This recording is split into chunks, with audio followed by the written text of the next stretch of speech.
I want to tell you about an essential vitamin you've probably never heard of. If you're a parent or plan to be one, it might be more important to your child's growth than all other vitamins combined, and only you, a parent, can provide it. I call it vitamin N, the word no.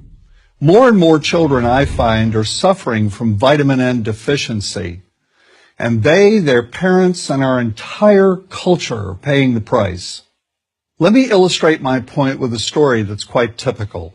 A father, I'll call him Bill, gave his son, age 5, pretty much everything the little boy asked for. Like most parents, Bill wanted more than anything for his son to be happy, but he wasn't. Instead, he was petulant, moody, and often sullen. He was also having problems getting along with other children. In addition, he was very demanding and rarely, if ever, expressed any appreciation, let alone gratitude, for all the things Bill and his wife were giving him. Was his son depressed, Bill wanted to know? Did he need therapy? His son, I told him, was suffering the predictable ill effects of being overindulged.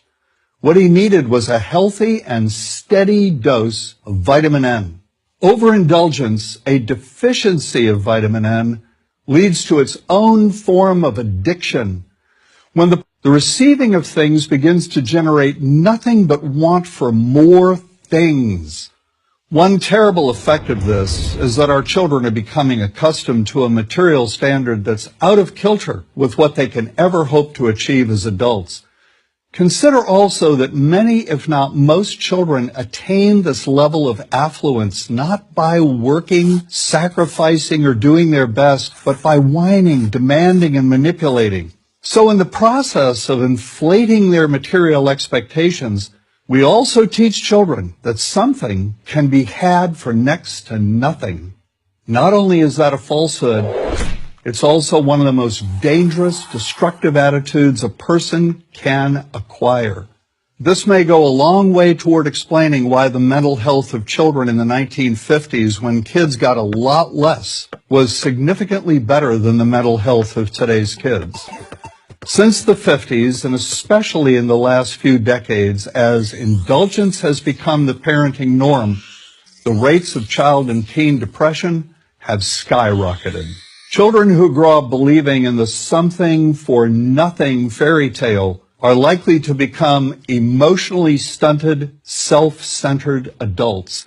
Then, when they themselves become parents, they're likely to overdose their children with material things. The piles of toys, plushies, and gadgets one finds scattered around most households. In that way, overindulgence, a deficiency of vitamin N, becomes an inherited disease, an addiction passed from one generation to the next. This also explains why children who get too much of what they want rarely take proper care of anything they have. Why should they? After all, experience tells them that more is always on the way. Children deserve better. They deserve to have parents attend to their needs for protection, affection, and direction. Beyond that, they deserve to hear their parents say no far more often than yes when it comes to their whimsical desires.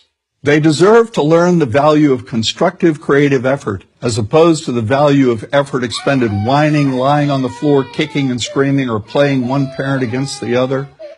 They deserve to learn that work is the only truly fulfilling way of getting anything of value in life, and that the harder they work, the more ultimately fulfilling the outcome. In the process of trying to protect children from frustration, parents have turned reality upside down.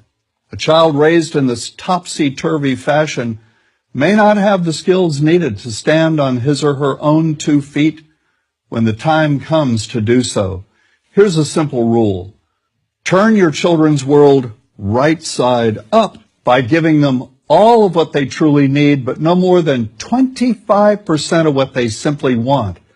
I call this the principle of benign deprivation. No. Vitamin N. Dispense it frequently.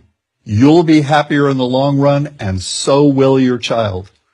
I'm John Rosemond, author and family psychologist.